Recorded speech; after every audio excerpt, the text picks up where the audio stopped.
Hi, my love. It's your big sister, auntie, friend checking in for another episode. On this one, we're going to be talking a little bit about being good even when we're not good. I hope that makes sense. I know it doesn't, but I hope it does by the end of the episode. We have been talking a lot about, showing up in the world as the people that we wish we had when we were younger and what it means to experience pain and kind of transmute that, right? To the best of our ability so that it can still be useful, a useful tool to navigate the world with, right? And help others, hopefully, right? But especially, heal ourselves. So, excuse me. The topic of like being good is really important to me. I wish, and we're just on the heels of inner child work episode. That was the last one. If you didn't catch it and you're interested in inner child work, I would listen to it. But it was important for me as a child to know that I was good inherently, right? Without having to perform well all the time. That I think is something that we're not told as children. And if we are, not often enough, right? We are good. Inherently, we have worth. Just immediately right off the bat, it is our birthright to feel good about ourselves because I don't believe that humans are inherently evil. I think the world makes monsters out of men. And because it's a scary, big place and awful things tend to happen here, but I've never met an evil baby. Let's be real, okay? And humans, in my opinion, it's just my personal opinion that we're inherently good, right? And then it's life that changes us, it shapes us in ways that sometimes are not so good, you know? But I do believe in inherent goodness. And I think sometimes what leads us to feel badly about ourselves is the fact that we're not performing well all the time. Perfectionism really is what it boils down to, right? That in order to receive love, in order to be good and safe in the world, in order for people to accept us and us to accept ourselves, we have to be good all the time. I don't believe that's true. And I think too many times that's the only time we receive affection or love or acceptance is when we are performing well. And I really want you to know, even when you are seemingly failing, right? Even when you are making mistakes, you are still good. There is still goodness in that. What you perceive to be bad, there is still good there. Okay. You might have to look a bit harder to find it, but it's there. You're good. You are inherently good. And it is not your performance that makes you worthy. It is just you being you. Okay. We all come here with very unique gifts, talents, spirits. And it is those parts of us when we're just showing up authentically in the world that are good, right? You're going to make mistakes.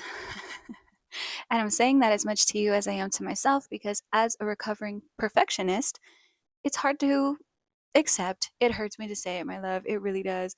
But we're going to fail, you know? But I think the key is just to keep trying to find the goodness. What's the lesson in the failure, right? What's the lesson in falling? What's the lesson in coming up short, I guess? And can we be nice to ourselves? Can we be more compassionate to ourselves when we do fall short, when we do make mistakes, when we aren't perfect? Because there's always going to be a problem to tackle. There's always going to be a setback, but the key I think is to try and exist and find happiness while those things are happening. And for me, it's finding the lesson, right? It's a lesson or a blessing. And if it's a lesson, where is it at? What can I learn from this? What is this trying to teach me? And even that, again, it's seemingly negative, but it's a good thing because learning and having the ability to learn and evolve constantly is what's exciting about life, in my opinion.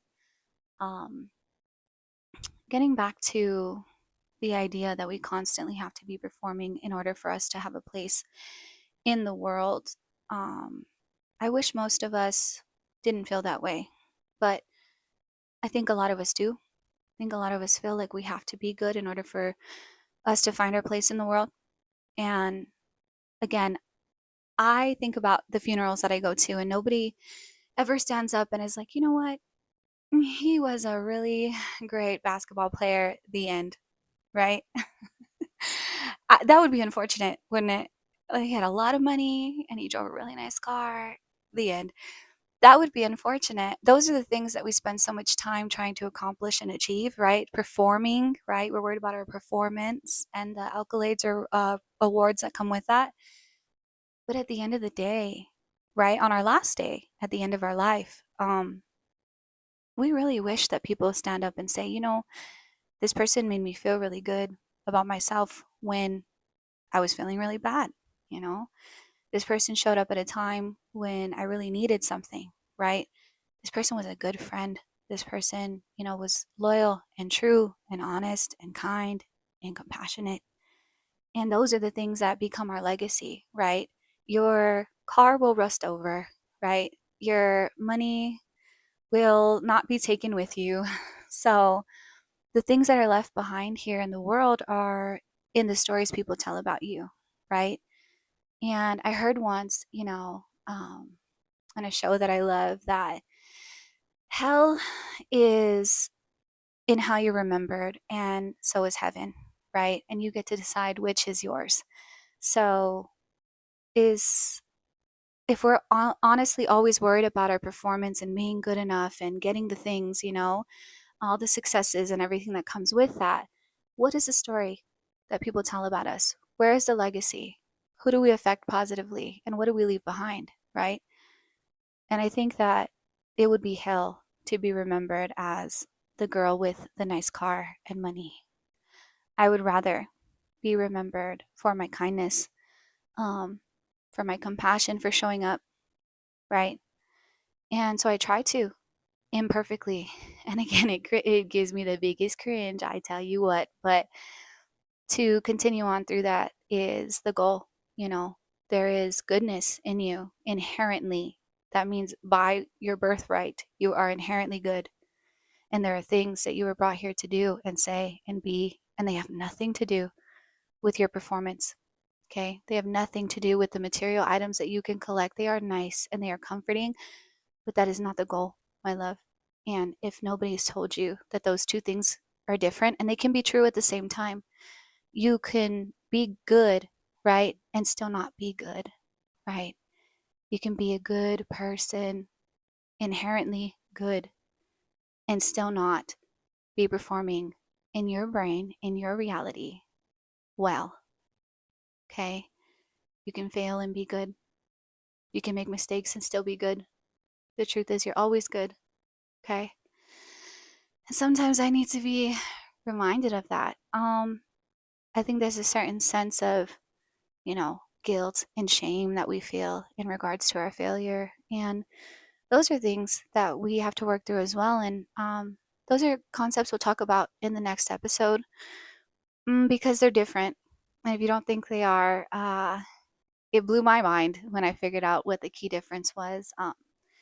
But, you know, for now, I hope that you're reminded of your goodness, you're reminded of your legacy and what's really important. I hope that this gave you a little bit of motivation or a little bit of perspective, because I really needed to be reminded of that.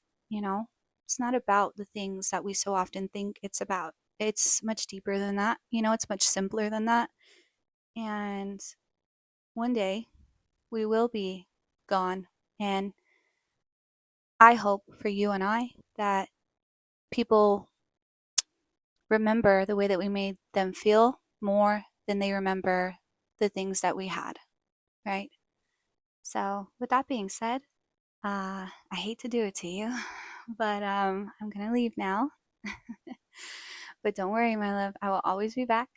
I love you so much. The world really is less without you in it, and I believe that in my heart of hearts. Again, I love you, and we'll talk soon. Okay, bye.